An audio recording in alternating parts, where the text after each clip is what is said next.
Welcome everyone to our latest webinar, an introduction to neuroscience. My name's Arthur Fletcher and I will be your host for today's session. But first of all, here's a few words about the ICG and our sponsors, Language Insight. The ICG is a community of independent market researchers who collaborate, share knowledge and experience to deliver value to fellow members and to clients. If you're an independent researcher and want to connect with over 400 like-minded people, gain access to our knowledge base, get inspiration, support and advice from other members, then why don't you join us?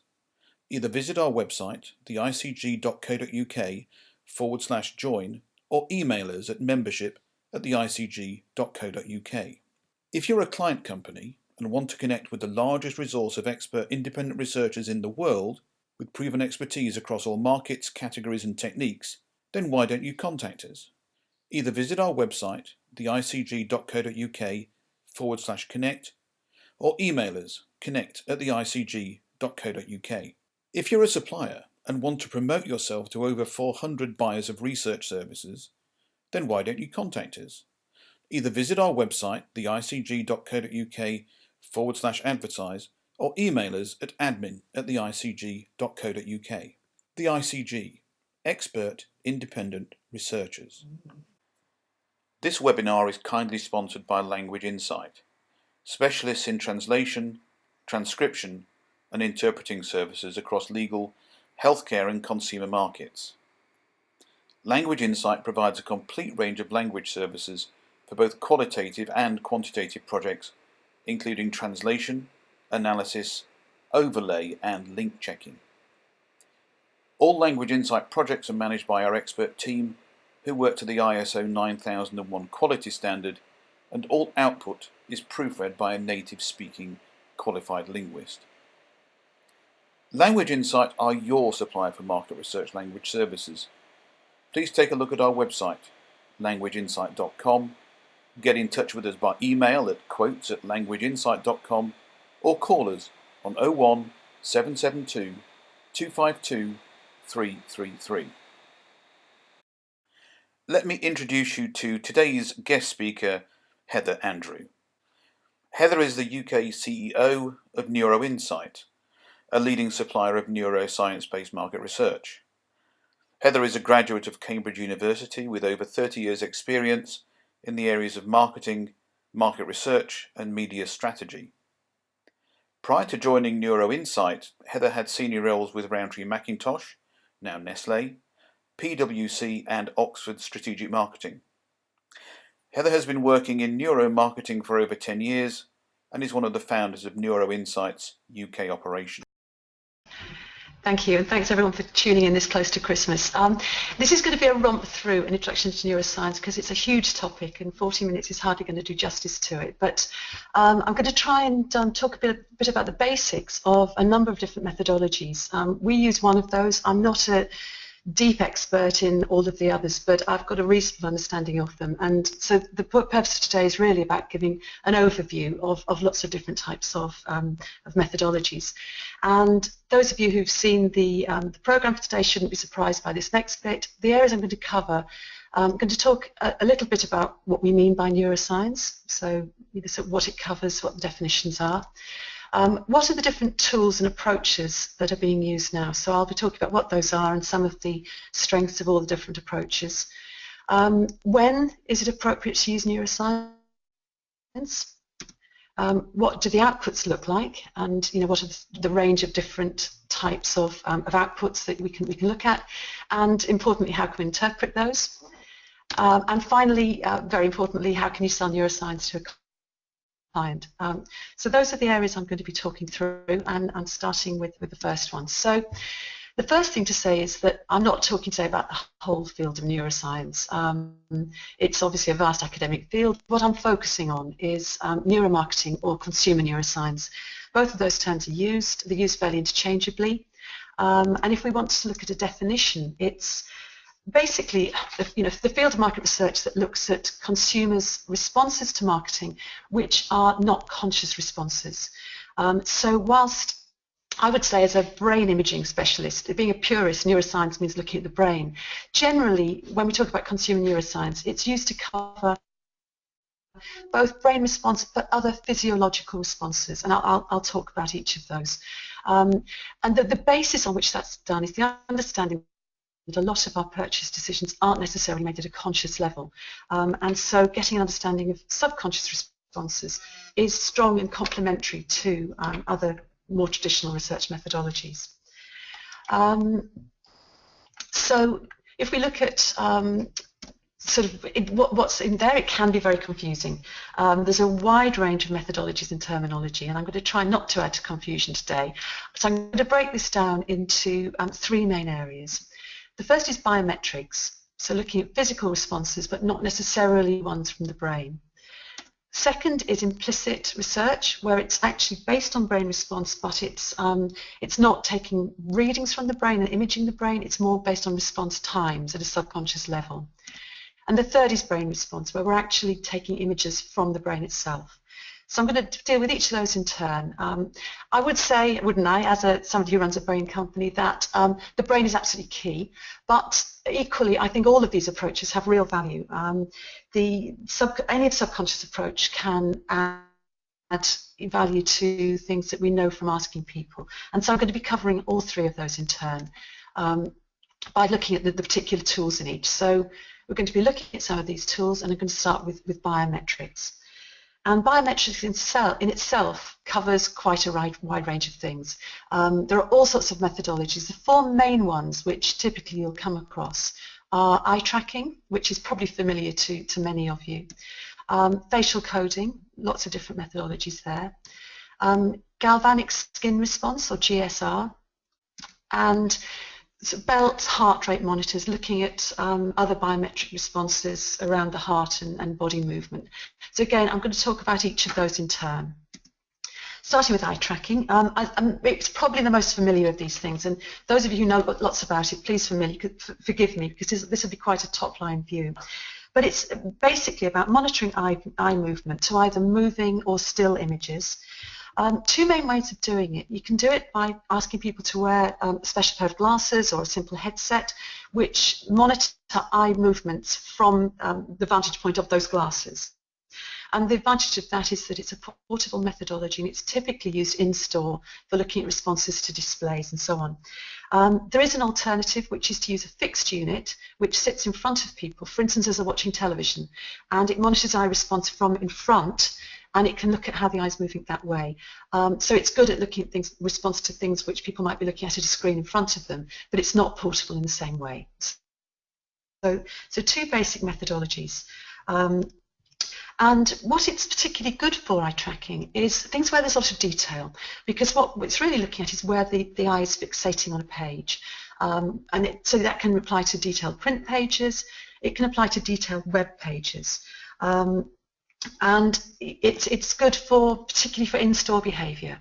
As I said, where people are wearing the glasses, they can actually walk down a supermarket aisle, and you can see where their eyes are fixing and how long they're fixing for. And that's one of the primary uses for it. Eye tracking doesn't tell you how people are responding. It tells you what they're looking at and for how long they're looking at. It doesn't tell you what's going through their head as they're doing that. So as with many of these methodologies, it works particularly well in a complementary way with some of those others, but particularly good for getting a detailed understanding of where people's attention is landing, either in response to static or moving stimulus. So, and I'll come on to outputs for all of these in a little while, but carrying on through the tools, facial coding. And again, it's something, there are different methodologies. Facial coding basically is looking at changes in facial muscles to indicate emotional response associated with whatever stimulus people are looking at.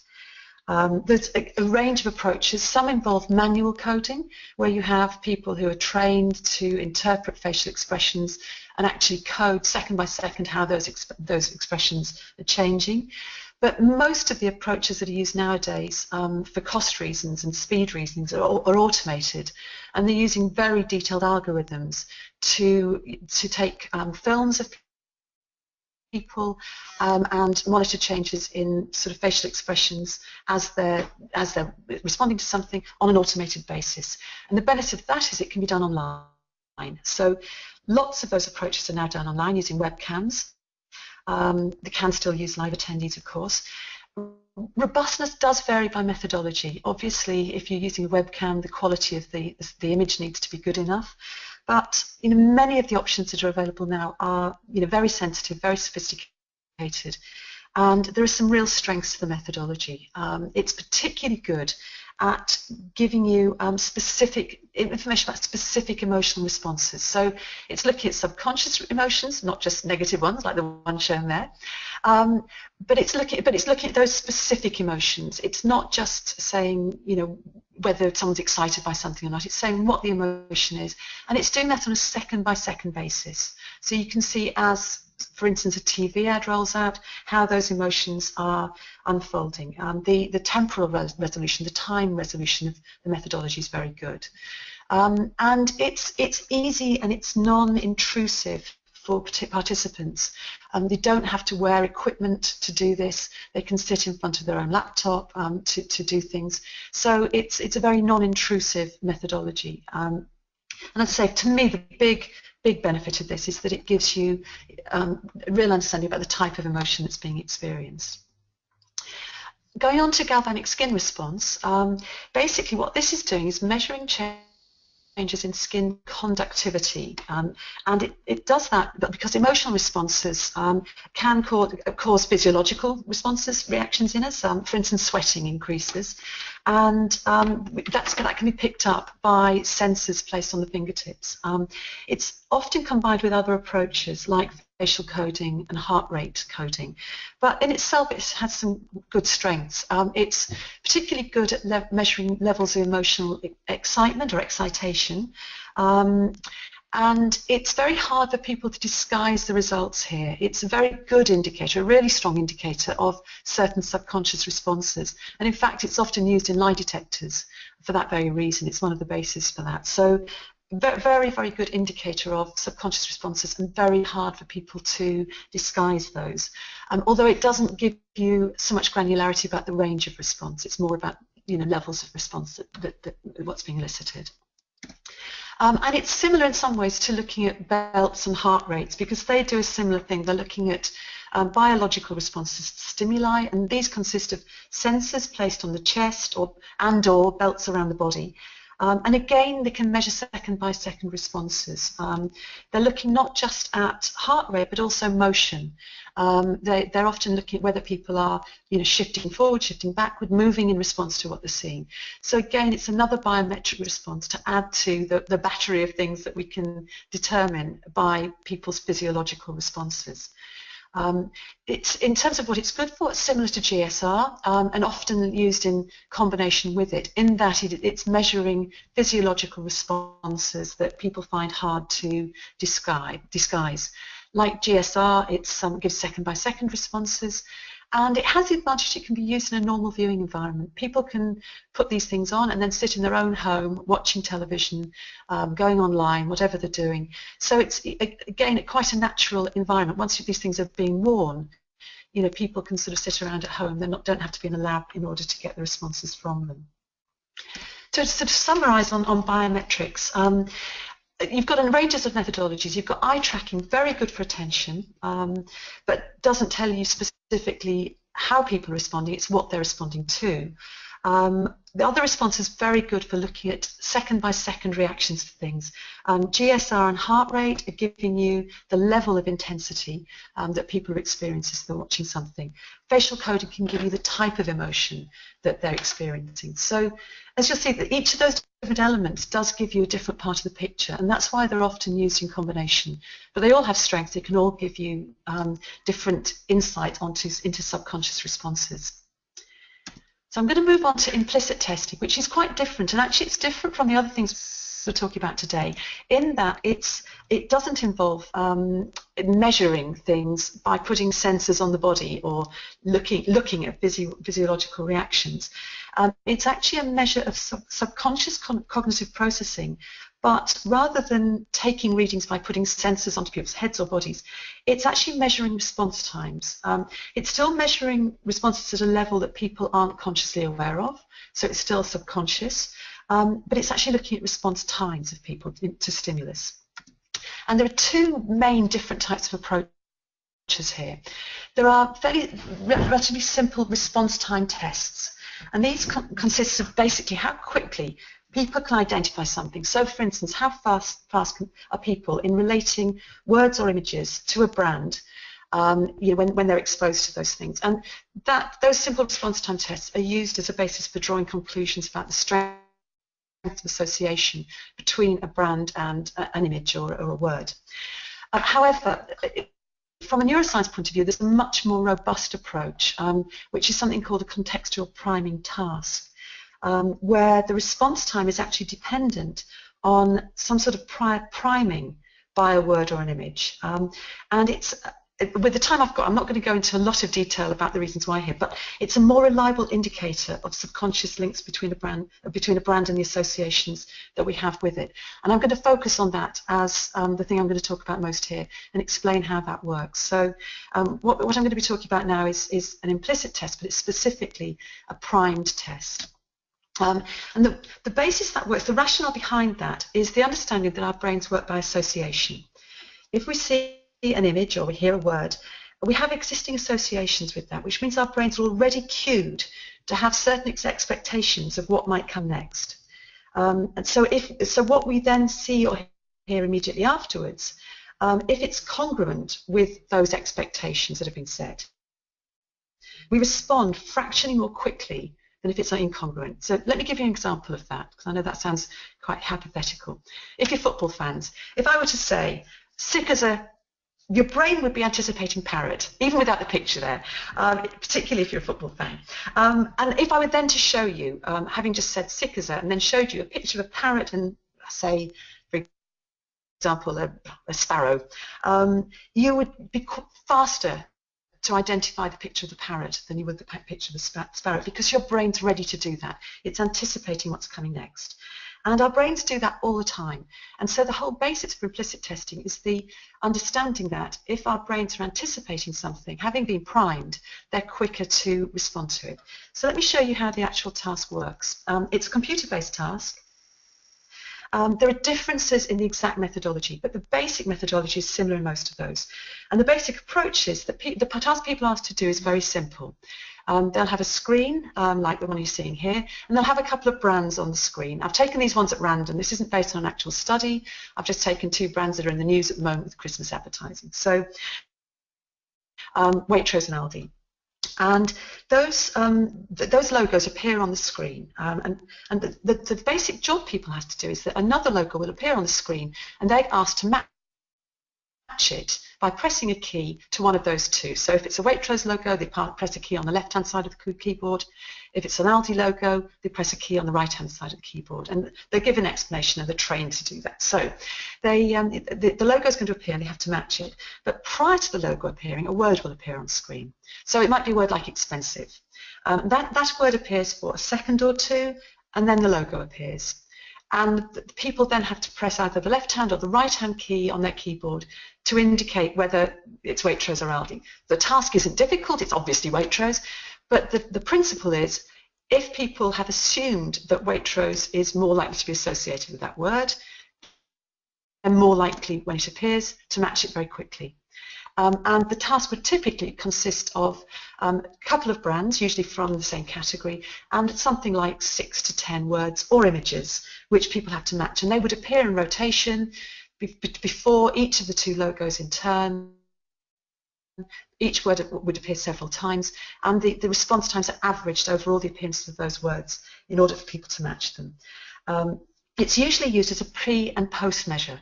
So people would be asked to do this task. So you build up a word image of each of the two brands, and then people would be exposed to some sort of brand communication, for instance, a TV ad, and then they'll be asked to do the task again. And what researchers are looking for are changes in response speeds for certain indications to indicate that the responses to certain brand attributes have changed as a result of exposure to the communication. So, sorry, a complex methodology. It's actually quite a simple thing to carry out. I hope that makes sense for everyone. But it's actually a very strong methodology, and it can be delivered either online, which is a very cost-effective way of doing things, or indeed it can be done on face-to-face basis. So, for example, at Neuro-Insight, we use this methodology before and after measuring brain response to TV ads, and it gives us an indication of both. We can look at brain response whilst the ad's going on, we can look at shifts in perceptions pre and post, and we can actually link the two together. So if we see a shift in perception on one of the brand attributes from the implicit research, we can then link that and look at what specific moment in the ad seems to be linked to that shift in perception by looking at those who've shifted most and least and comparing the responses. So it can work in conjunction with other methodologies in that way. Best practice for implicit is done. There's a number of companies who are very, very good at this. Two I happen to know, and I'm sure there are others. Decode and Neuroscience, both really good in this area. And they employ lots and lots of benchmarking. They have benchmarks for all sorts of categories. At the beginning of a study, they would typically establish benchmarks for brands based on all sorts of historical advertising prior to looking at specific execution. And benchmarking is really important for this, so that they're not just looking at the words associated with the brand, they're actually can be much more sophisticated in looking at, you know, how shifts are changing, what are the drivers of those changes. So there's a lot more to implicit than the simple task itself, but the basis for it is the things I've just described. What it's good for is understanding what brands stand for at a subconscious level and teasing out differences in perception that people may not be consciously aware of, often pre and post exposure to a stimulus. And you don't have to have a big bushy beard to take part. Just somebody was doing these images for me, I particularly like that one. So, summary of implicit. It's a subconscious measure of brain response using a computer-based task to understand the associations that people have with a brand or a product and how these change as a result of exposure to stimulus. It's really robust methodology, it's well researched, it's used in fields other than commercial fields. I mean, often used to look at, for instance, whether we have subconscious prejudices in the workplace and things like that. So they're quite often used in HR. And I'd say it's a methodology that's well worth considering if you're looking at any studies to do with brand equity. It's a very, very powerful methodology. So coming on to the third area of some neuroscience is brain response. And again, there's a choice of methodologies. Three main things I'm going to talk about. There's fMRI, functional magnetic resonance imaging, electroencephalography, EEG, and SST, steady state topography. Again, I'm going to talk about each of those things in turn. So fMRI, it measures blood flow in the brain. Basically, an fMRI machine, you can see one here, is a huge magnet, and it's measuring the blood flow. Red brain cells contain iron, and so it can movements in blood can be picked up by the machine. So when our brains activate, they do that with a combination of electrical and chemical responses. Blood flows in to replace the energy that's been lost, and that's what's being measured by the machine. It's a fantastically good methodology for looking deep into the brain. Most of the understanding we have about basic brain response comes from work done using fMRI machines. It can create a 3D picture of the brain, and it can measure lots of different cognitive processes at the same time, because it's measuring all sorts of areas of the brain. There are downsides to it, and the main downsides are that it's expensive, and as you saw from the previous picture, it does involve a big machine in a hospital, so it's not a natural environment. And because it's measuring blood flow, which is a slightly delayed response, as blood flows into something that's already happened, you can't measure rapid responses in real time. So fantastically good if you're trying to understand what parts of the brain are activating for different types of activity. Less good at measuring second by second changes in response, for instance, to TV advertising or web browsing. So coming on to EEG, what that's doing is measuring electrical response at the scalp. It can't look as deep into the brain as fMRI, but it can measure faster responses in real time. So when we look at what it's good for, that's a major advantage over fMRI in that it can pick up very rapid changes from response. It's also less expensive, and it doesn't require people to be inside a machine. They do have to wear a headset, they do have to be in a controlled environment, but they're not actually literally put inside a huge magnet. But it does still require a lab environment. It needs a room that's insulated, and you generally have to take a number of readings from people because there can be some noise in the signal, and at certain frequencies of the brain there can be some ambiguity. So in all of these methodologies, there are pros and cons. The third approach, which is what we use at Neuro-Insight, is called steady-state topography, and I will try and be very objective about this. Like EEG, it measures electrical response in real time, but it measures something different. EEG is measuring the amount of electricity on the scalp. We're measuring the speed of response that as things are moving, as the signals are moving through the brain, and that's why people wear the visor. You can see there at the side of that visor there are light panels which emit a slight flickering light, which triggers a rhythmic response in the brain that we can track. That's our steady state. That's a steady state in steady state topography. So there's a rhythmic response to a slight flickering light at the periphery of the vision. And fluctuations in the speed of that response allow us to understand whether part of the brain is active or not. If the brain's active, it's as if the doors are open, the signal gets through very quickly, and we see a slightly speeded up response. If the brain's passive, it has the opposite effect.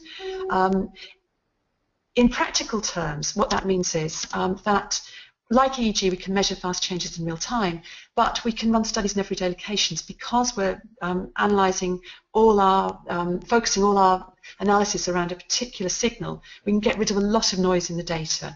So we can do studies in single locations. We only need one reading from a single respondent, and that can keep the cost down. And it also means we generally use much bigger samples. We typically have 100 people in a study. I think the main downside is what you're looking at. People have to wear a visor as well. So there is an extra bit of kit involved in the methodology, but the robustness of the signal is much stronger, and it does mean that you can do things in a more sort of natural environment. So brain response in summary.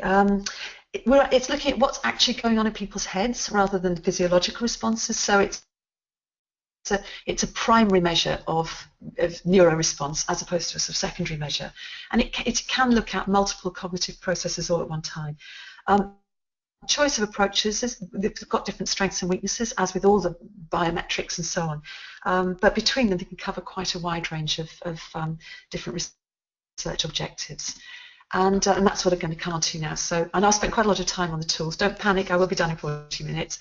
But we're looking at when neuroscience can be used now in applications. And the first thing to say, and it won't come as a surprise to anyone, is that it can't do everything. There's no point using neuroscience if you want to know what somebody had for breakfast or how many cars they own. I mean, they can tell you those things perfectly well. And I always see it very much as being complementary to other research. It works alongside it as opposed to in opposition to it. And where I see it fits is expressed on this slide that you're going to see here. If you think about what research can basically do, it can do a number of things. We can ask people things, and we can measure things. And we can look at what people do, and we can look at how they think and feel. And you can probably already see what's coming. But if we think about quant surveys, it's about asking what people do.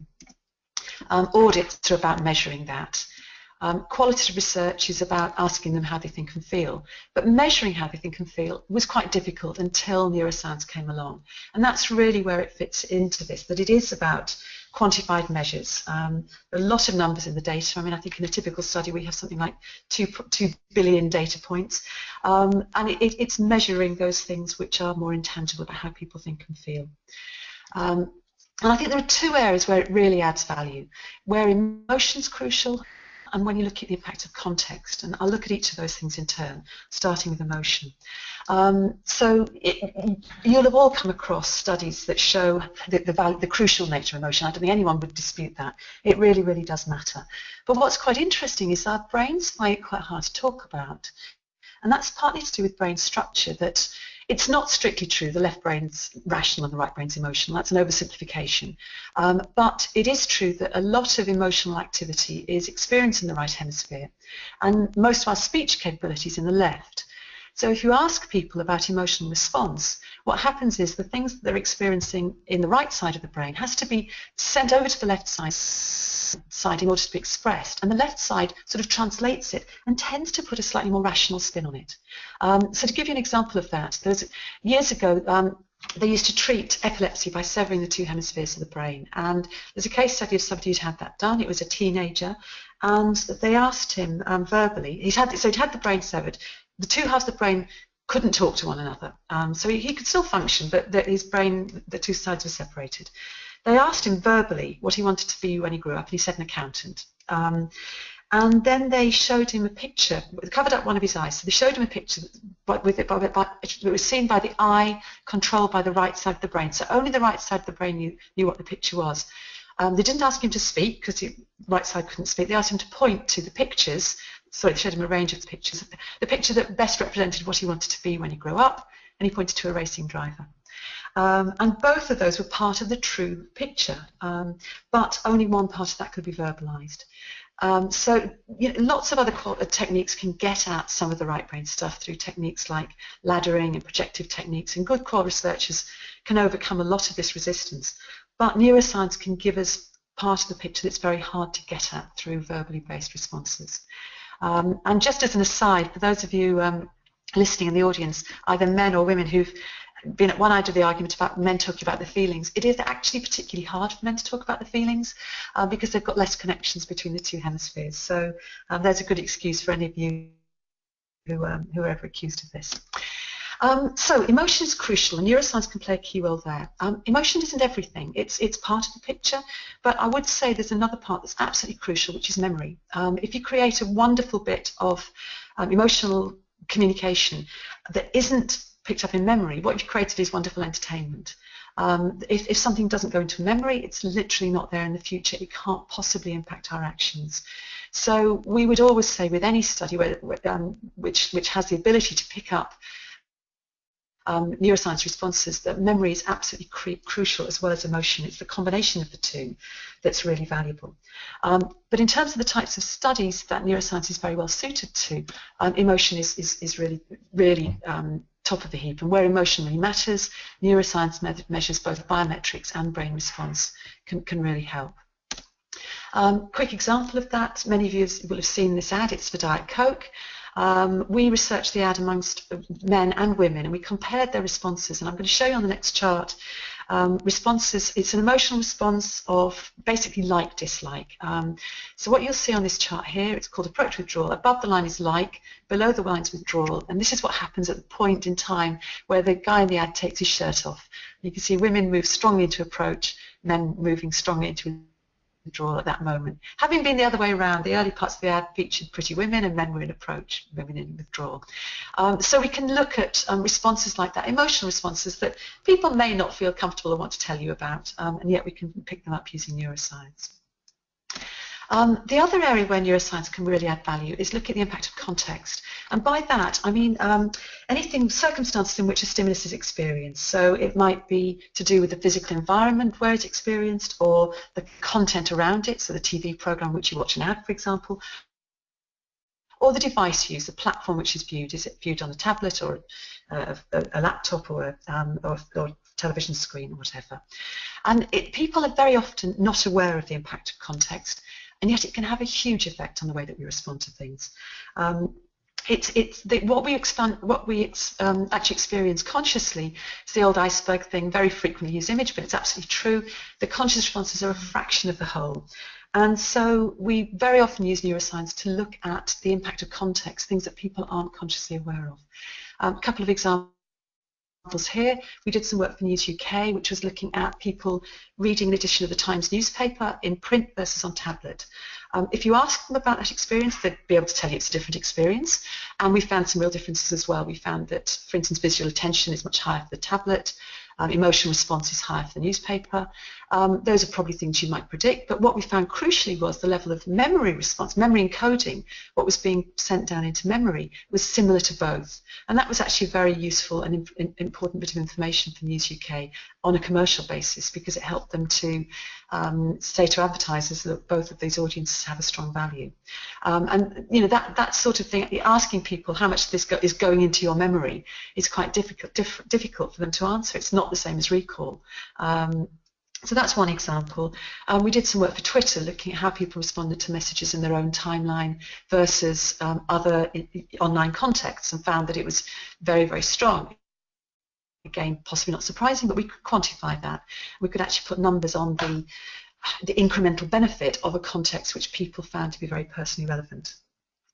We did another study looking at people engaging with social media whilst watching TV, an episode of The X Factor, and found that in fact when they were tweeting or going onto Facebook about the programme itself, rather than distracting or lowering their involvement in the programme, it actually had the opposite effect. Every time they went online, it ratcheted up their levels of response. And yet again, asking people that, it would be difficult to talk about. So the context effects is where a lot of the neuroscience stuff happens, and where it can have real value. So going on to outputs, what do the outputs look like? Again, there's a real range of them. Every methodology is the same, but there are some similarities. So eye tracking, for example, you can show. This is a typical eye tracking output. It's a heat map. This is an ad, it's a Dolce & Gabbana ad, and it's looking at where the brain is fixating. And what it found in this case was the brain was fixated much more on, this was Scarlett Johansson, on her face than on the product. I suspect this was done amongst women, because I think if it was done against men, it may fixate somewhere slightly different, but that's just me hypothesizing. But the point is, it can actually tell you where people are looking and whether the brand is actually coming through strongly. That can be done for static images. It can also be done on videos in store. Just because we're in a webinar, I'm not going to play this image, but it's a film. But these are films of where people's eyes are fixating in store, and the crosshairs indicate exactly where the eyes are fixating. So you can look at that second by second and see what people are taking on board in terms of products, shelf markers, and so on. So, you know, very, very powerful in that way. So that's a sort of time series response, where we're looking at people's responses second by second, and that's key for a lot of the other applications as well. So, for example, facial coding, and I should say I've taken this off somebody's website because I didn't have my example. So if anyone's associated with iMotions, I hope you don't mind me using it. It looked like a fantastic example. That's where it came from. But this is showing the sorts of outputs that we look like. That we can see how, you know, which different sorts of emotion are prevalent at different points of a piece of communication. And if we look at some of our own outputs, this is from Neuro-Insight here, you can see that this is looking at memory response as what people are watching an ad. It's Cadbury's Gorilla, you'll all be familiar with it. And the points where the red line there goes over the line are, if you like, snapshots of the ad that are going strongly into memory. It happens to be where the gorilla appears, where the drum appears, where the brand appears. So it's telling us what parts of the ad are getting strongly into memory. So again, a time series showing people seconds by second responses. Heat maps are often used, particularly for fMRI, and they often use different angles to look at what bits of the brain are lighting up at different points in time. Very, very accurate, gives you a 3D picture. You probably do need quite a lot of expert interpretation for that, though. And the same sort of thing can be used for SST and EEG as well. We can't look as deep into the brain as fMRI, but we would use it to look at, for instance, when something very significant happens and the whole brain tends to light up. Other outputs will be more familiar to you, as well as those some more specialist things. We're dealing with numbers. We produce lots of charts. We produce radar charts. We produce bar charts, which should hold no great fear. And implicit falls into that category. So if you look at implicit outputs, typically it would be a radar chart. So you could look at how associations with particular words shift pre and post exposure to something. So that's a very sort of typical output. It could be the things around the outside of the chart, could be words, it could be images, but that sort of output would be, you know, very familiar to anyone working in research. So interpreting those, again, we haven't made it easy as an industry. We all use slightly different metrics, but I would say that, you know, for people involved in market research, normal good practice applies to an awful lot of this, and the same sort of skills that you use at a basic level will help you understand neuroscience. Asking the questions you would always ask, and some of those I would suggest would be, check about the sample. Is the sample big enough? It's like any research, you need a big enough sample to be representative of your target audience. And so, the type of sample, is it appropriate to what you're researching, and the size of sample, really important. Even when you're not an expert in neuroscience, ask suppliers what the metrics are and how they're benchmarked. Benchmarking is really, really important. It's no point having people plucking metrics out of the air. You need something to really ground those in. So I would always suggest ask about benchmarking and challenge the supplier. Ask them if their benchmarks have been published and peer reviewed, and ask to see copies of the papers. Even if the science is a bit impenetrable, you can judge the content based on the publication and whether what the peer reviews look like and so on. So do challenge. The best neuroscience providers will be really happy to provide that sort of information. Make them do the work. It's up to people like myself and us as suppliers to convince you there's a value in the methodology. So don't ever hesitate to be really challenging as a user. And be very wary of black box methodologies where people say, oh, well, there's a lot of algorithms, and then the result pops out. Again, the best companies will try and be transparent. Of course, there's a lot of serious science involved, but people should be able to share the data with you and be open about how things are processed. And a lot of this then, the outputs will make intuitive sense. There'll be surprises, otherwise there's no point doing neuroscience. But what I would always say to people is, if you're researching a study and you've got any other reference point from other research, look for points of complementarity, because you'll find some, or you should find some, and that gives a lot of reassurance to yourself and to your end clients that that there are points where the different methodologies coincide. And we find this in most of our studies. A lot of what we find will back up what we know from other methodologies, but we can offer often clarity or new insights from a different angle. And when you get a combination of the familiar and the new, that's the best thing, and gives everybody more confidence in what's going on. An example of that, some work we did for Aviva, which was one of the Paul Whitehouse ads. You saw it was a ballroom dancer. There was a scene in the ad where he points at the camera here. That scene, as in real life, if somebody points at you, is quite an aggressive gesture. And we saw there that emotional response became very negative at that point, and it was initially associated with the branding. Once you say that, it's quite intuitive. Somebody points at you and tells you to do something, you don't like it. But they hadn't picked that up specifically from other research and changed the ad in subsequent versions so it wasn't associated with the branding when you had that particular shot on screen. So I would say to anyone about neuroscience, be prepared to take the plunge. You're experts in what you do.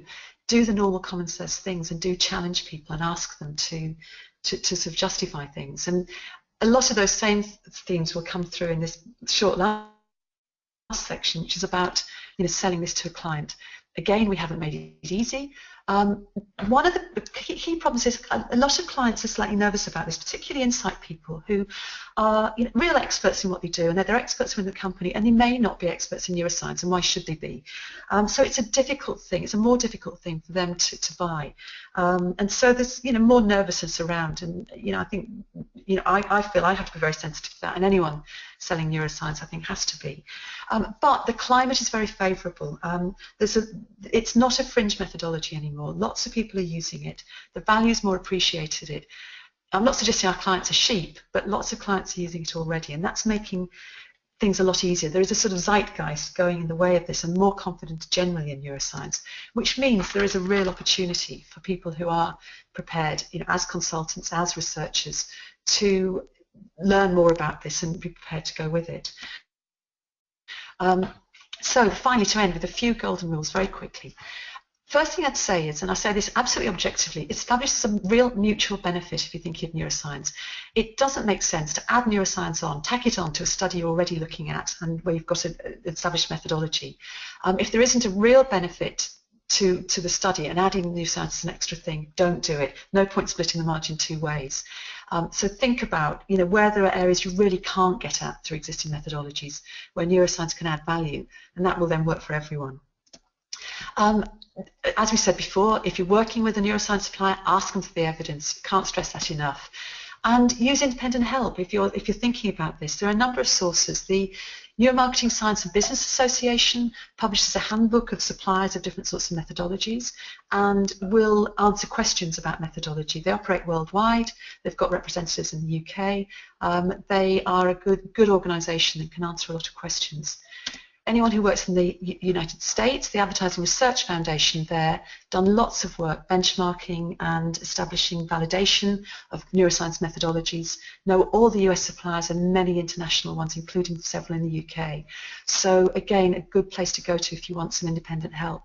And then there are some individuals, consultancies working out of the UK who advise on this. The one I know, and there may well be other good ones, is Strata, run by Tom Noble, who is a neutral. He doesn't sell his own methodology. He works with companies to assess different methodologies. As I say, there may be other people. I happen to know Tom. But again, organisations like that are very good at giving an independent judgment of things. So do use specialists. Be very clear how and if that neuroscience adds value. Don't be tempted to overclaim for it. It can do some things fantastically, but it can't do everything. And use it as part of a range of approaches. Look for complementarity. Look for where there's a gap in what you know already that's to do with emotional things, that's to do with context, that's hard to get already.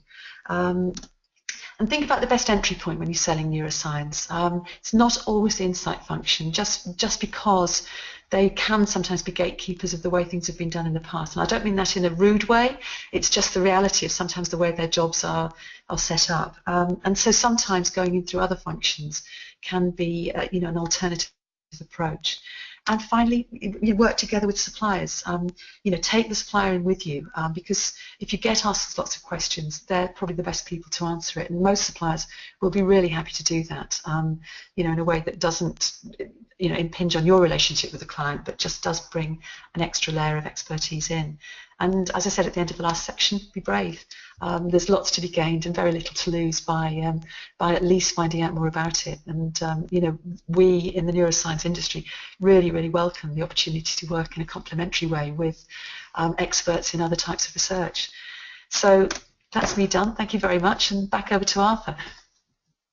Okay, well, the first question is one that I could answer very easily. It's from Jennifer Bacon, who said, will the slides be available after the webinar? Indeed, they will. What we do is we record these sessions and we put them onto our website, and we also have a copy of Heather's charts as well, which will be available on our website within a few days, and we will email all the people who have attended just to let them know that. Okay, Roger Titford has asked, would you expect different scores from the John Lewis and Aldi Christmas ads? Yeah, indeed, based on biometric. So what's your view on that? I can probably talk that more from the point of view of brain response rather than biometric response for that, although the two may well be similar. And it's interesting, I was actually asked to write a blog about this. So we haven't researched either of these ads, I should say, but I have looked at them both. And I think they work in really different ways. The John Lewis, as they always are, fantastic for emotion. They would elicit very, very strong emotion response.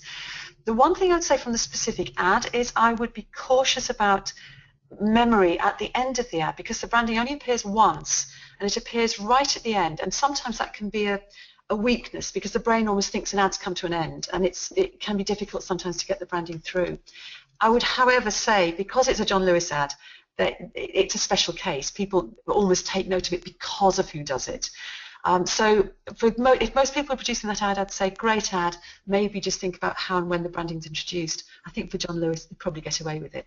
Aldi, I think, is actually interesting. It's, again, playing on the emotional thing.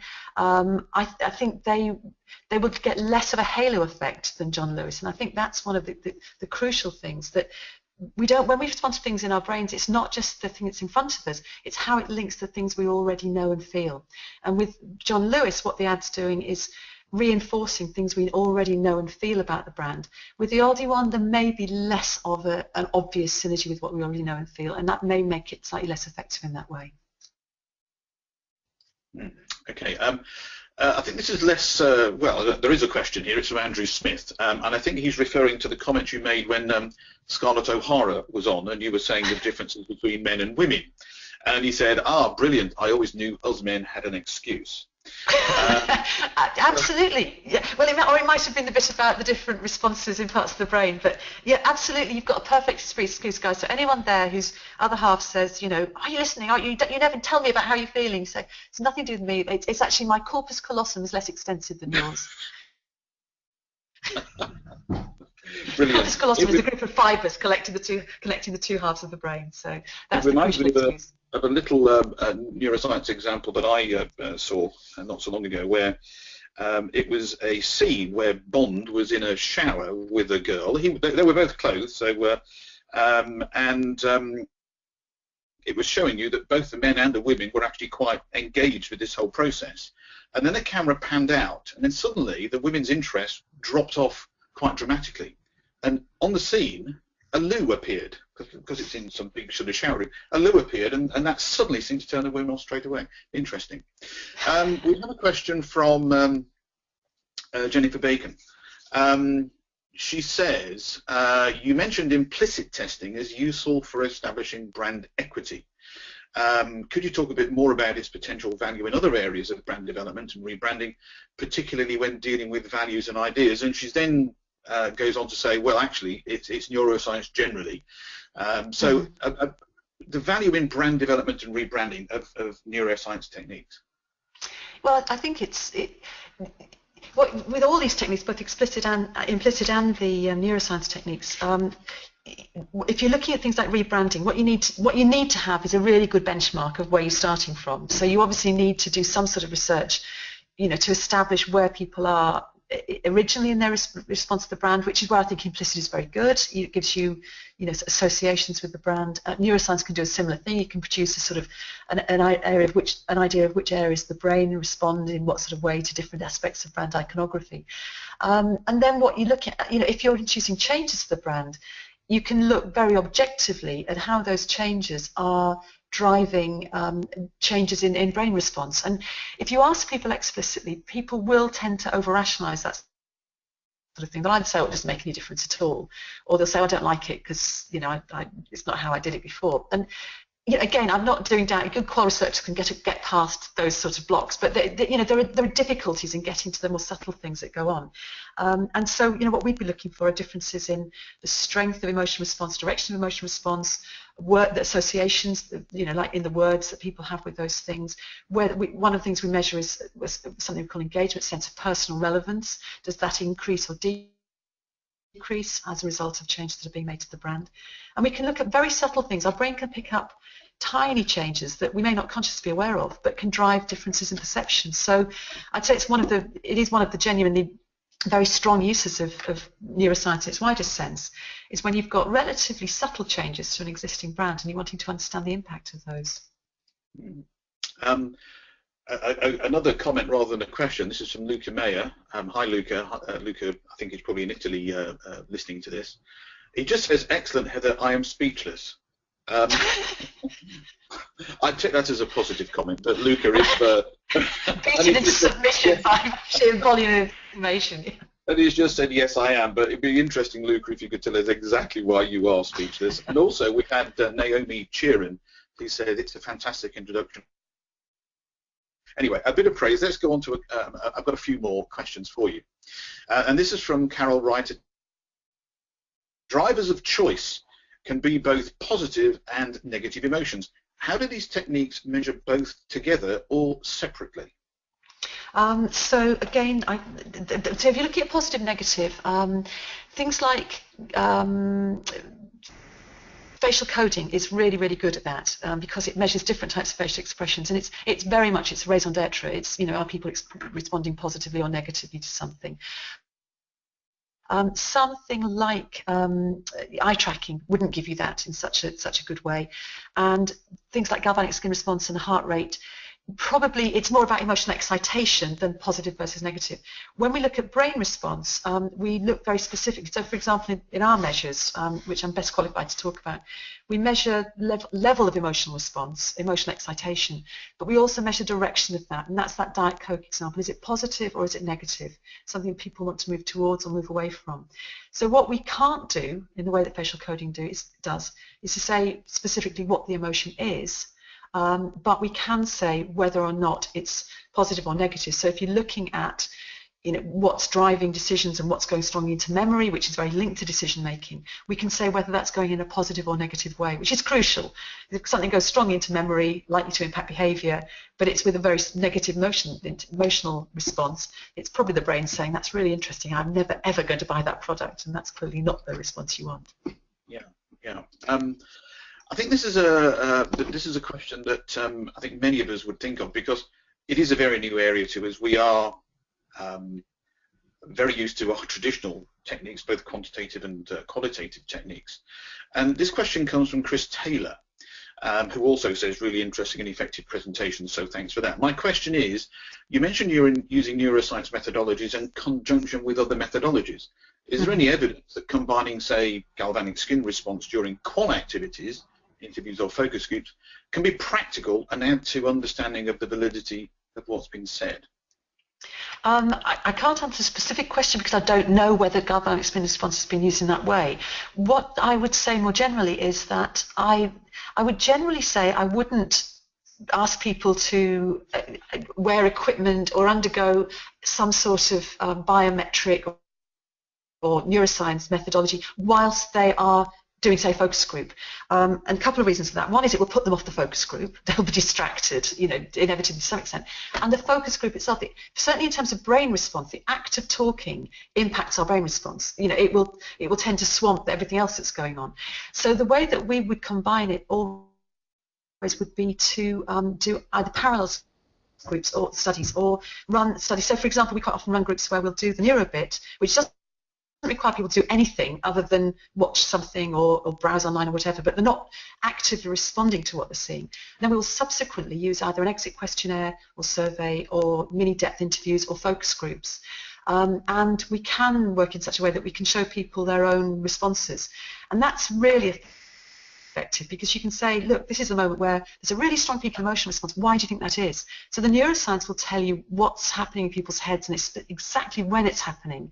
But then probe that, say, through qual to really understand why is really, really effective, because you get another side of it. But it also means to the qual researcher, if somebody said, well, no, it didn't affect me, you say, well, yes, it did, because there's the evidence, in the nicest possible way. So that I wouldn't say use the two at the same time, but you could use them with the same respondents consecutively, or in parallel studies with matched groups of respondents. But I think Chris's point is a key one, because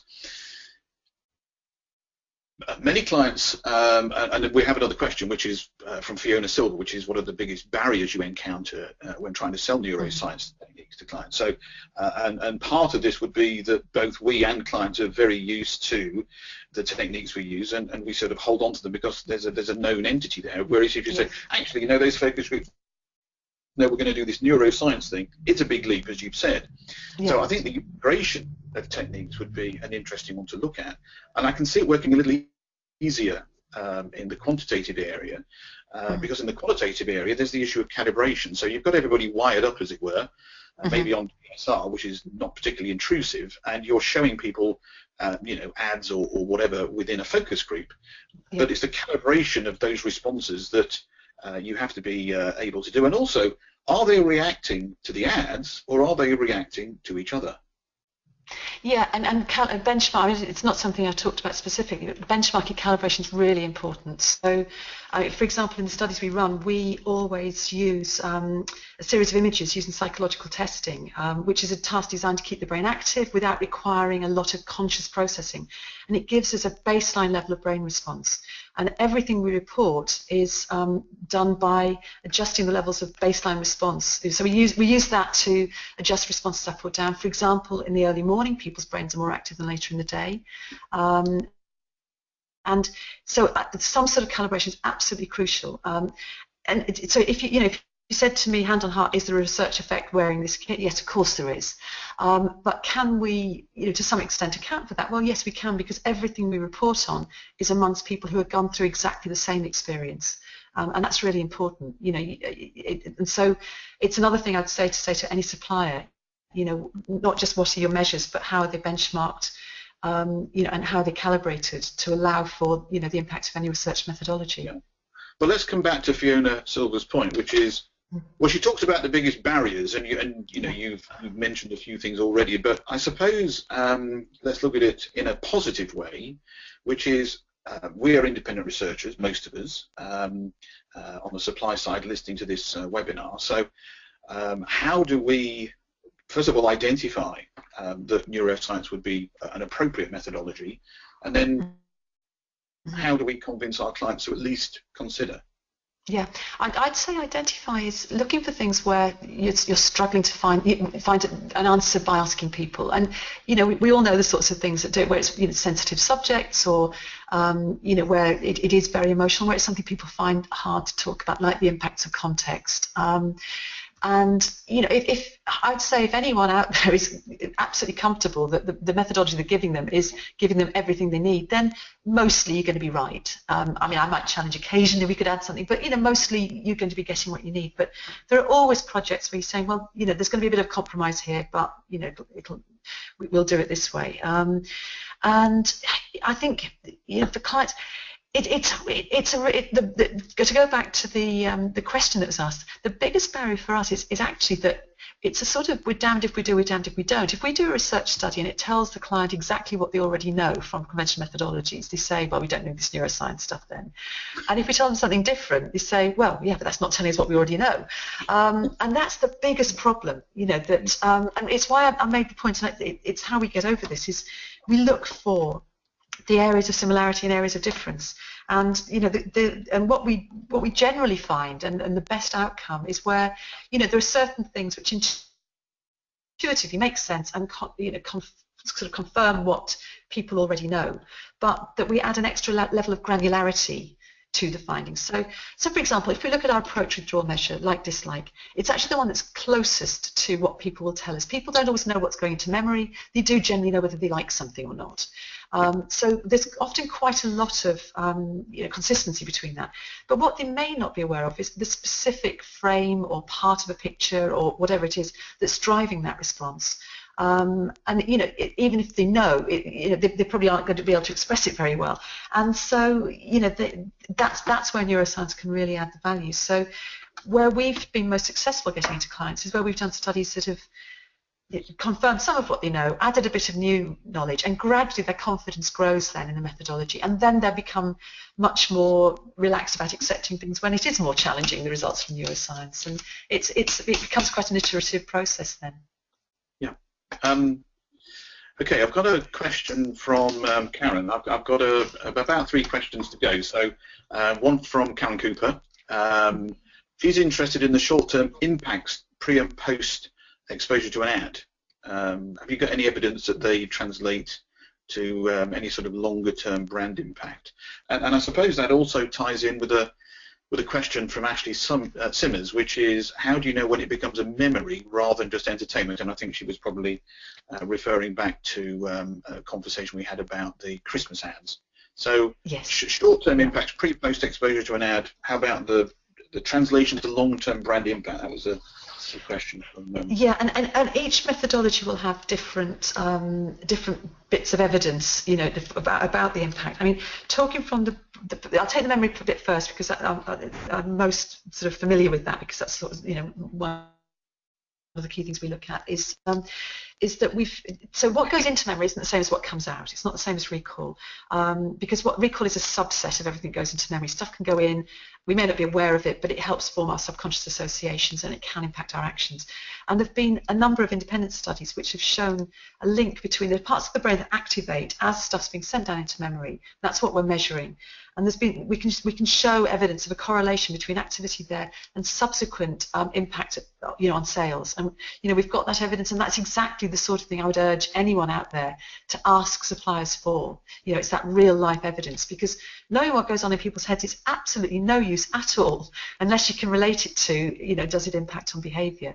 And the best companies out there will have that evidence. Similarly, going back to the first part of the question about pre-post, companies like Decode, who are the really good implicit companies, will have the links between studies they've done and marketplace performance. I don't have that evidence, but I know it exists, and I would say the first thing you should be asking potential partners in neuroscience for is show us the evidence to real life behaviour, because that's the crux of it. If you can't show that, then you're not really adding any value to the mix. Okay, penultimate question. This is from Jill Rawls-Wilson. She says, I'm interested that some of these methods are considered to be so new. As a client in the 1960s, GSR and eye cameras were being used then. So why do you think it's taken so long to be still introduced as so surprisingly new? I think it's because new bits have been added to the mix, and it all gets sort of bundled up together. And when I started, so most of you from the that's been around for a long time, and of course most people there, I'm sure, know it pretty well. But what's happened is a lot of these have bundled these things up together. So, for example, Milber Brand do a lot of neuroscience, and they combine eye tracking, sort of galvanic skin response, EEG, and they call it a neuroscience division. And so I think the way that suppliers have bundled this together has tended to drive that, actually. I think if things had been kept very separate, there would be a recognition, well, eye tracking, that's not new, but brain imaging maybe is. Yeah. Final question then, it's from Jennifer Bacon. Can you talk a bit more about emotion and memory? So she gives an example, would you screen for and potentially screen out certain life experiences when looking at emotional responses to an ad or a film? For example, something featuring a car accident. And what would be the ideal sample size for a brain response study? So there are two questions. So the first one is about, would you screen out people who's had certain life experiences based on the stimulus that you're going to be showing them? I think it's in fact the two parts of the question are linked, because it's really important. Yes, of course, people's personal context, experiences will impact how they respond to something, inevitably. If it was something, so if we were researching something that was really contentious, for instance, we do pro bono work for charities, we've done work for cancer research, and we will find out in advance people's personal experiences with cancer, and we may or may not want to research responses amongst people who've had close experience with that, depending on the objectives of the communication. So like any research, I think you have to be very aware of that, and what will be the impact of what you're showing on people depending on their own experiences. And we can screen in the same way we can for any research, based on demographics or attitudes or whatever it might be. But the wider implication of that question is you can't screen for everything, and there will be unforeseen things that impact people's behaviour. And that's the reason why I think you need a big sample size or a decent sample size for neuroscience, like with any other research. And you'll find people saying with neuro, you only need small samples because everyone's brains work the same way.